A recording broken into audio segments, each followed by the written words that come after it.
विलम्ब हो गई। इस विलम्ब के लिए मैं आप सब लोगों से परिषद के नाते आप सब मेरे बाईं ओर भारत सरकार के कृषि मंत्री और मध्य प्रदेश के रहे मुख्यमंत्री श्री शिवराज सिंह चौहान जी और झारखंड विधानसभा चुनाव के आप प्रभारी भी हैं, और ठीक उसके बगल में असम के मुख्यमंत्री आदरणीय हेमंता जी और झारखंड विधानसभा इस चुनाव के सब प्रभारी हैं। बाकी अब मेरे से ठीक दाहिनी और आप देख रहे होंगे श्री सुदेश महतो जी आजसू पार्टी के अध्यक्ष हैं, और फिर उसके ठीक और दाहिने और श्री चंद्र प्रकाश चौधरी जी गिरिडीह से सांसद हैं, और ठीक उसके दाहिने और रामचंद्र साइंस जी आजसू पार्टी के हैं, और आप सब लोग उनसे भी परिचित हैं। और आज आप देख रहे होंगे कि हम सब लोग संयुक्त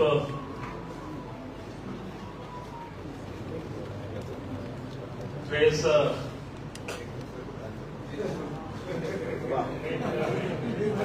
सब लोग आप सबसे, तो मैं सबसे पहले मैं आग्रह करता हूं भारत सरकार के कृषि मंत्री और झारखंड इस चुनाव के प्रभारी श्री शिवराज सिंह जी से कि आप प्रेस को संबोधित करें। श्री शिवराज सिंह चौहान।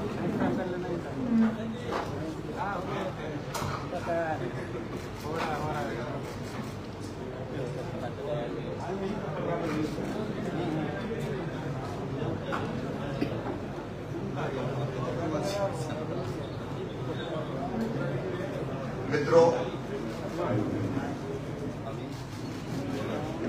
भारत के यशस्वी प्रधानमंत्री श्रीमान नरेंद्र मोदी जी के नेतृत्व में देश में एनडीए की सरकार है और एक वैभवशाली, गौरवशाली, संपन्न, समृद्ध और शक्तिशाली भारत का निर्माण मोदी जी के नेतृत्व में एनडीए की सरकार कर रही है।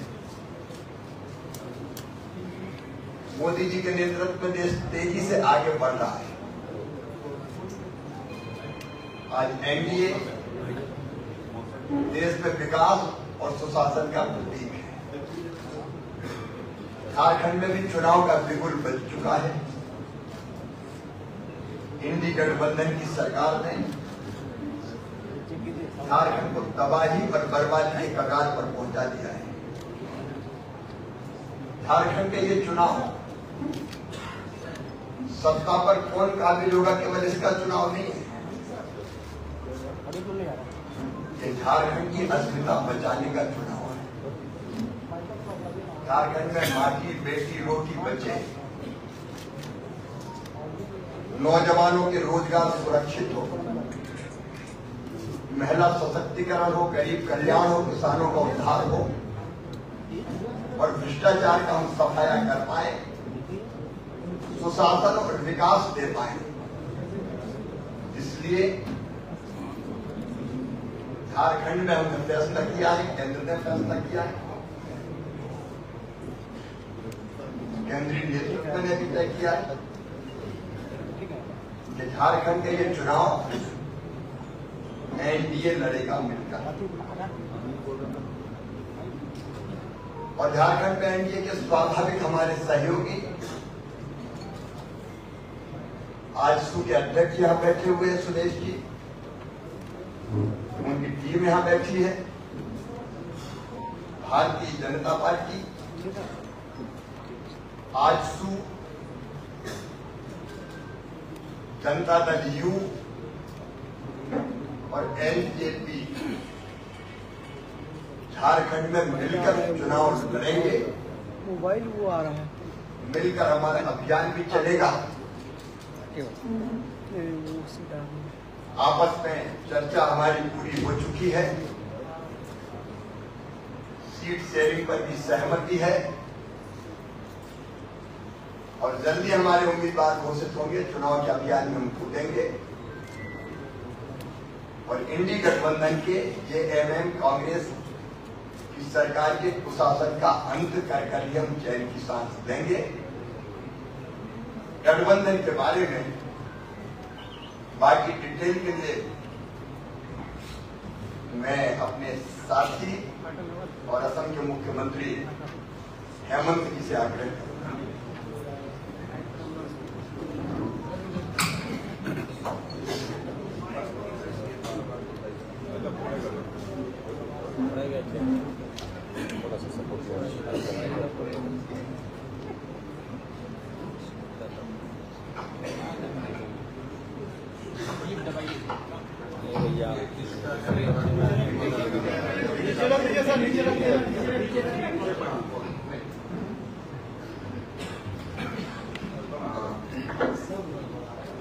मंच में विराजमान सम्मानीय नेतागण, मैं बहुत ज्यादा भूमिका नहीं बनाना चाहूंगा, लेकिन हमारे आदरणीय कृषि मंत्री शिवराज सिंह चौहान जी ने आप लोगों को बताया कि ये चुनाव हम प्रधानमंत्री नरेंद्र मोदी जी की नेतृत्व में एज ए एनडीए लड़ना चाहूंगा। और शिवराज सिंह चौहान जी ने आपको ये भी बताया कि झारखंड में हमारा जो एनडीए है उनका एक प्रमुख घटक दल है आशु पार्टी, जनता दल यू, लोक जनशक्ति पार्टी। और उस दृष्टिकोण से ये चुनाव हम लोग बीजेपी और ये तीनों पार्टी मिलकर लड़ना चाहूंगा। सीट का चर्चा चल रहा है, आगे भी कुछ चर्चा चलेगा। ऐसा नहीं है कि आज मैं जो बताने जा रहा हूँ वही एकदम फाइनल है। कभी कभी परिस्थितियों को देखते हुए नामांकन का समय अभी भी है, कुछ सामान्य परिवर्तन इधर उधर हो भी सकता है और होना भी कभी स्वाभाविक होते हैं। लेकिन जो फिलहाल जहाँ तक हम पहुँचा हूँ वहाँ तक का बात मैं आप लोगों का सामने रखना चाहता हूँ। पहले हम आशु को अभी तक जो हमारा डिस्कशन हुआ, ये 10 सीट में आशु लड़ने जा रहा है, जिसका नाम मैं आपको बोलना चाहूंगा। एक पहला सीट होगा सिल्ली, जहां से आशु लड़ेगा। रामगढ़ आशु लड़ेगा, गोमिया आशु लड़ेगा, ईसागढ़ आशु लड़ेगा, मांडू आशु लड़ेगा, जुगसलाई आशु लड़ेगा, डुमरी आशु लड़ेगा, पाकुड़ आशु लड़ेगा, लोहारदगा आशु लड़ेगा, मनोहरपुर आशु लड़ेगा।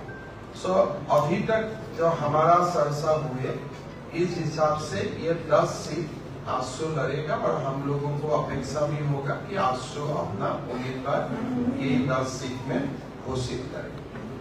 जनता दल यू का साथ अभी तक का जो हमारा चर्चा हुआ है वो चर्चा का अनुसार जमशेदपुर वेस्ट और तमार जनता दल यू लड़ेगा। ये 2 सीट जनता दल यू लड़ेगा और हम निश्चित है कि जनता दल यू ही अपना पार्टी का नाम घोषित करेगा। लोक जनशक्ति पार्टी एक सीट में चुनाव लड़ेगा, वो होगा 17 से लोक जनशक्ति पार्टी चुनाव लड़ेगा। 17 थोड़ा मेरा हिंदी कच्चा है तो मैं आप लोगों को पहले बता देता। हाँ, तो वो सीट से लोक जनशक्ति पार्टी लड़ेगा और बाकी सीट में 1-2 सीट का एक सीट छोड़ के बाकी सीट में स्वाभाविक है भारतीय जनता पार्टी लड़ेगा। यही सीट का एक मोटा मोटी जो डिस्ट्रीब्यूशन है, जनता दल यू 2, लोक जनशक्ति पार्टी 1, आशु 10 और बाकी सीट ऐसा नहीं है कि बीजेपी ही लड़ेगा, कहीं कुछ चर्चा में 1-2 इधर उधर हो सकता है, पर मूलतः यही पिक्चर है जो मैं आपको बताने के लिए हमने आप लोगों को निमंत्रण किया था।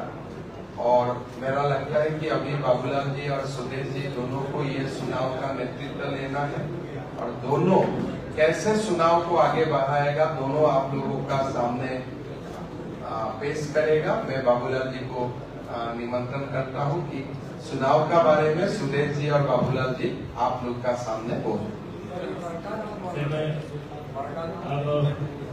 बरका गांव बीजेपी लगेगा। मैं सुदेश जी से आग्रह करता हूं कि आप प्रेस को संबोधित करें।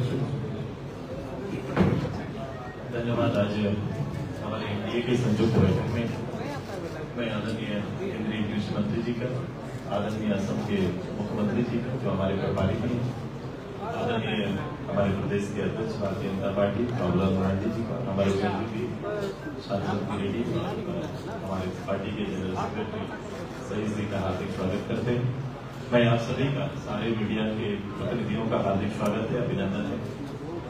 आज हम सभी संयुक्त रूप से इस प्रदेश के अंदर चुनाव लड़ने की घोषणा संयुक्त रूप से करने के लिए इस प्लेटफॉर्म में हम सभी लोग आए।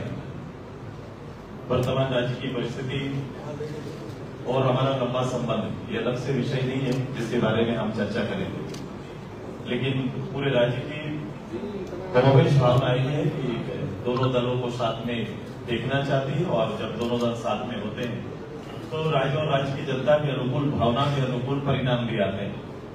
वर्तमान परिस्थिति राज्य की जो बनी हुई है, वर्तमान नेतृत्व जिन्होंने 2019 में इस राज्य का कमान संभाला, मुझे लगता है कि कोई भी वर्ग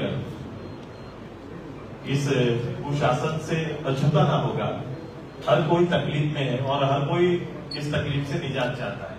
कोई भी वर्ग आज उसी को लेकर एक दलीय समीकरण के रूप में हम जरूर यहाँ पर खड़े हैं, लेकिन इससे पहले जनता का समीकरण भी गांव घर में तैयार हो रहा है।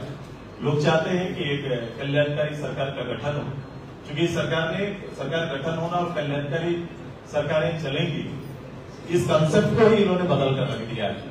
निजी हित, निजी स्वार्थ में लोग कितना दूर जा सकते हैं, मुझे लगता है भारत देश के अंदर में एक ऐसा उदाहरण दलीय रूप से नेतृत्व करता ऐसा बने जिसमें ना शासन ना डेवलपमेंट, ये दोनों ही चीजें विलोपित है। अब उससे आगे इस राज्य की संभावनाओं पर विश्व देश पूरा चर्चा करता है। अब उसी को फिर से एक जवाबदेही के रूप में, पॉलिटिकल जवाबदेही के रूप में हम सब मिलकर लोगों के बीच एक नया जनादेश के साथ आने की तैयारी हमारी है। जन आशीर्वाद हम सबको लेना है। हम संयुक्त रूप से चुनाव में जाएंगे, एक दूसरे का सम्मान करते हुए हम जाएंगे और सबसे बड़ा सम्मान यहाँ की जनता का हमारा रहेगा। चाहे कोई भी विषय, रीजनल सब्जेक्ट हो, नेशनल सब्जेक्ट हो, दोनों हम साथ में लेके चलेंगे। मैं रीजनल दल के नाते कई रीजनल सब्जेक्ट हमारे साथ है। मैं झारखंड आंदोलन से लेकर यहाँ तक राज्य के गठन होने और उसके मूल्यों का सुरक्षा, ये हमारी प्राथमिकता है। राज्य की तरक्की के पैमाने पर राज्य को खड़ा करना, ये हमारी प्राथमिकता है और हम लोग मिलकर इसको करेंगे। आदरणीय प्रधानमंत्री जी के आशीर्वाद और उनके नेतृत्व पर हम आगे बढ़ेंगे, यही हमारा संकल्प है। मैं जो चीजें अभी सामने आदरणीय मुख्यमंत्री जी ने बताया सीट शेयरिंग को लेकर, जो सीट शेयरिंग का संख्या उन्होंने बताया और कुछ सीट शेयरिंग के लेकर कुछ सीटों पर चर्चा चल रही है, ये भी उन्होंने बताया है। हम लोग जो भी करेंगे आपके सामने रहेगा और हम लोग मिलकर करेंगे। बेसिकली है कि राज्य की भावनाओं के साथ इस राज्य में एक बड़ी जीत एनडीए का हो, यही तैयारी हमारी है। धन्यवाद। चलिए, बहुत बहुत धन्यवाद। अभी आप सबके बीच में बताइए कि मैं इतना ही सिर्फ कहूंगा कि झारखंड में जो इन 5 वर्षों में झारखंड की जनता ने जो झेला है, चाहे वो किसान हो, महिलाएं हो, नौजवान हो, यानी सभी को पूरे 5 वर्षों तक अपने आप को ठगा सा महसूस किया। अब एनडीए गठबंधन ये चाहेगी कि हम सब इस प्रदेश में इस तकलीफ से जनता को हमें निकालना, क्योंकि एक तो मां बहनों को सुरक्षा की हमें गारंटी देना, मां बहनों को सशक्तिकरण करना, ये बेहद जरूरी है। उसके बिना हम विकास की कोई कल्पना ही नहीं कर सकते।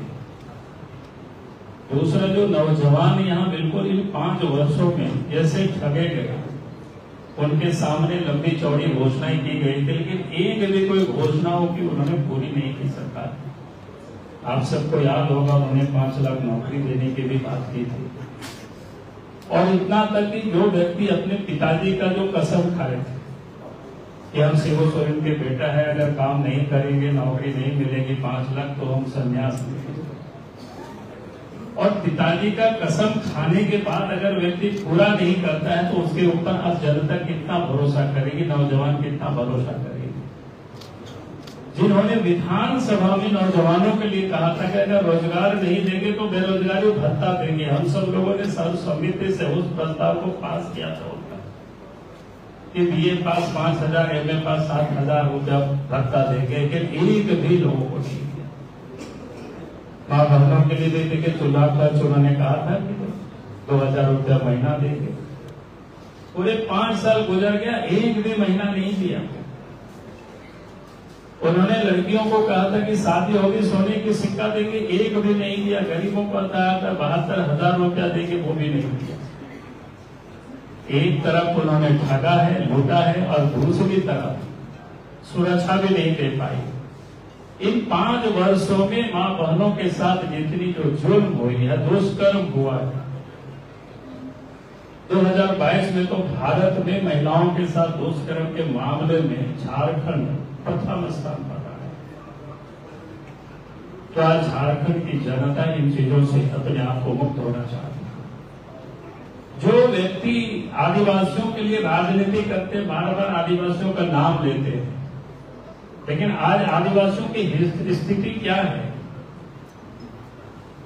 उनकी जमीन लूटी जा रही है, बचाने वाला कोई नहीं है, देखने वाला कोई नहीं है। थाना जाते हैं, पुलिस के यहाँ सीओ अंचल जाते हैं, वीडियो के यहाँ डीसी के यहाँ जाते हैं, कोई सुनने वाला नहीं है। इस रांची के आसपास ये अगर आप देखेंगे, जमीन के दलाल और बिचौलिया चारों तरफ घूम रहे हैं, जबकि सेना की जमीन तक कोई लोगों ने नहीं छोड़ा, उसको भी लोगों ने फर्जी कागजात बना करके उसको भी लोगों ने बेचा। और आज तो इस प्रदेश में जब डेमोग्राफी बदली है, ये आदिवासी बिल्कुल चिंतित है। संपूर्ण झारखंड में जहां 1951 में 36% के करीब आबादी थी, आज मात्र 26% आबादी रह गई है संपूर्ण झारखंड। उसमें भी जब हम संथाल परगना को देखते हैं तो 1951 में जहां 44% आबादी थी, वहां पर आज मात्र 28% आबादी रह गई, यानी 16% की एक गिरावट। आज आदिवासी समाज बिल्कुल चिंतित है और ये लगता नहीं कि स्वाभाविक है कि भाई इतनी बड़ी गिरावट, क्योंकि उनको एक तो जमीन से भी वो बेदखल हो रही है, उनकी रोटी, उनकी जगह जगह पर बेटी, सब जगह पर अतिक्रमण हो रहा है। और राज्य सरकार को बताने के बाद भी वो उस पर कोई चिंतित नहीं है, क्योंकि वो अपना वोट को तैयार कर रहे हैं। और इसीलिए हमें रोटी को भी बचानी है, माटी को भी बचानी है और बेटी को भी बचानी है। और झारखंड में जिस प्रकार से जो डेमोग्राफी जो बदली है उसको भी ठीक करना है। तो इसलिए हमने कहा कि इन सारे जो मुद्दों को लेकर के हम जनता के बीच जाएंगे, सम्मिलित रूप से जाएंगे और चुनाव के मैदान में। तो मुझे लगा कि आज विषय सब कुछ आ गया है, इसलिए मैं अपनी ओर से विषय को मैं यही समाप्त करता हूं। आप सबको, हमारे दोनों नेता यहाँ उपस्थित है, अगर कोई प्रश्न हो, हम दोनों से तो आप सब लोग बात करते ही रहते, इन दोनों से किसको या दोनों को सुदेश जी से सवाल था, चर्चा हुई कि उठे हुए आप अंतिम तौर पर मान गए। मैं आपको बताना चाहता हूँ कि ये पूरे जो हमारा गठबंधन का पूरा मापदंड है, मैं ये सब हम लोग ने कभी भी जन्म लेने ही नहीं दिया। हमारा पूरी जो परिस्थिति बनी वो सीधे राज्य को सामने रख के हालात से बनी हुई। और मैंने कहा संबंध बताने की आवश्यकता नहीं आपको, हम लोग आपस में समन्वय की। एक शब्द हम लोग कभी भी गठबंधन के बारे में नहीं, भारतीय जनता पार्टी से ना आपने कभी ना सुना होगा। जब निर्णय आया तो हम आपके पास आए। भाई आज से नॉमिनेशन शुरू हो गया, ये हम लेट हैं, हम लेट हैं।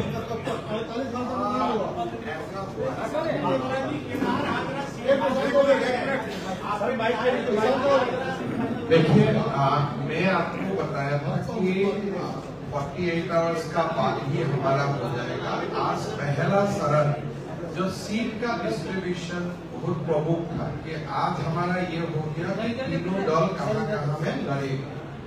ये प्रोसेस आज हम लोग कंप्लीट किया हो। लगभग सारे सीटों का बारे में हमारा चुनाव कमेटी में चर्चा हो चुका है।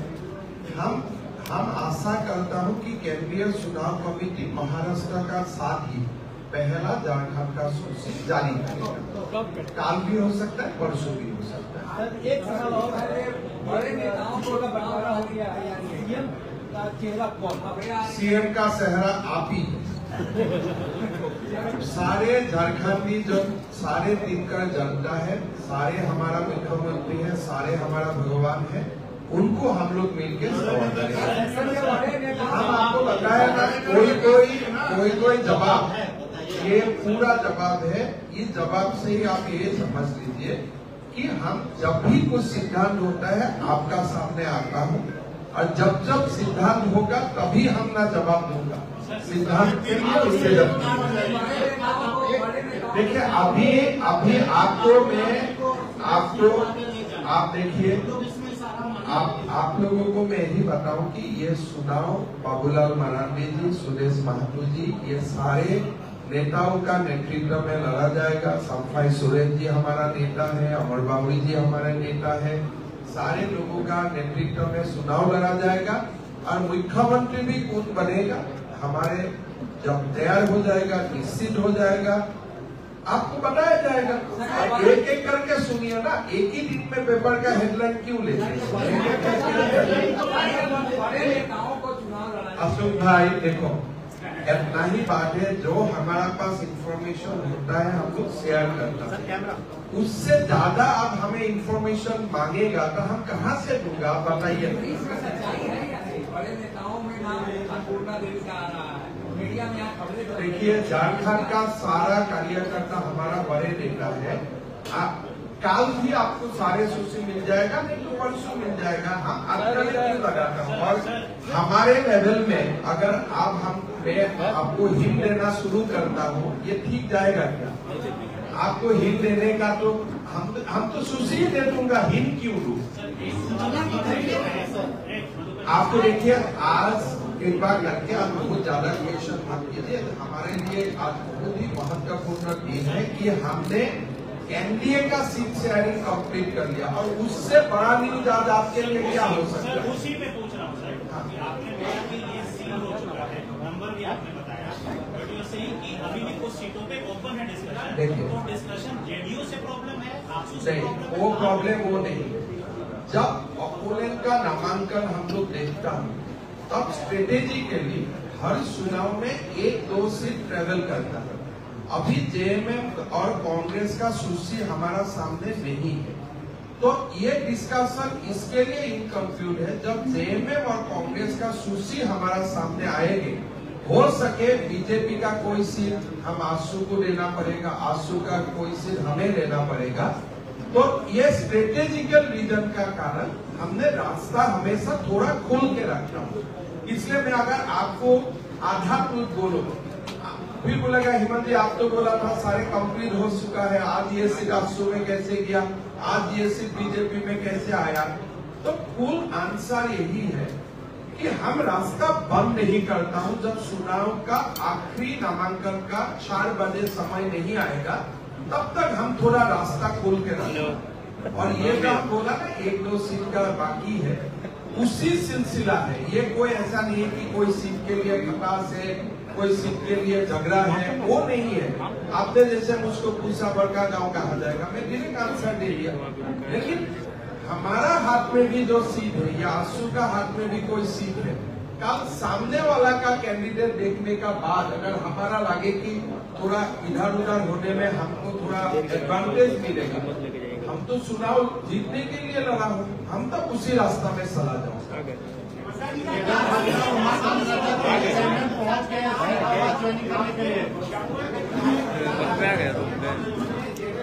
देखिए, जो जेएमएम भी जाएगा हमारा ही है, हमको सबको शुभकामना है। हमारा झारखंड का विकास हमारा लक्ष्य है। कौन कहाँ जाते हैं वो बात बहुत मायना नहीं रखता है। चुनाव झारखंड का विकास के लिए है। अगर हम भी हेमंत सोरेन का घर तक चला जाने से झारखंड का विकास होना चाहिए, तो हम चुनाव कोई ऐसा नहीं है, जो भी जाए अच्छा हो, लोग अच्छा सरकार चुने, लोग प्रभावी सरकार चुने, झारखंड का एक बहुत बड़ा विकास हो, भारत का पहला 5 स्टेट में झारखंड का नाम आए, ये बड़ा मुद्दा है। कौन कहाँ जा रहा है ये हमारे लिए कोई मायना नहीं रखता।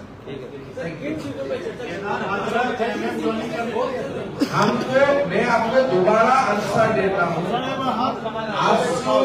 जनता दल और लोजपा का साथ कोई सीट का संसार बाकी नहीं है। क्या बाकी है?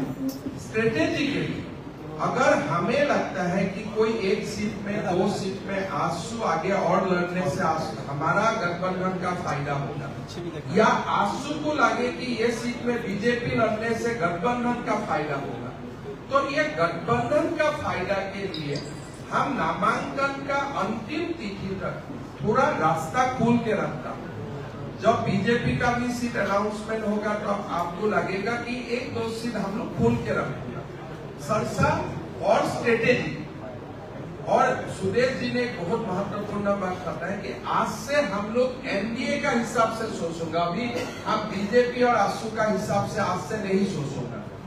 यहाँ से आगे हम एनडीए का हिसाब से ही आंसर करूंगा, एनडीए ही हमारा प्रमुख रहेगा, और आज से बीजेपी क्या होगा, आसू क्या होगा, ये खत्म।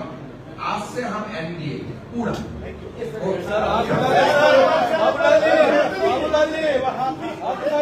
हाथ पकड़ लीजिए।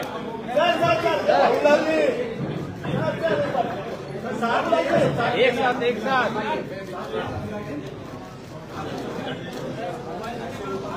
ए मोबाइल नीचे कर भाई। हेलो, अरे यार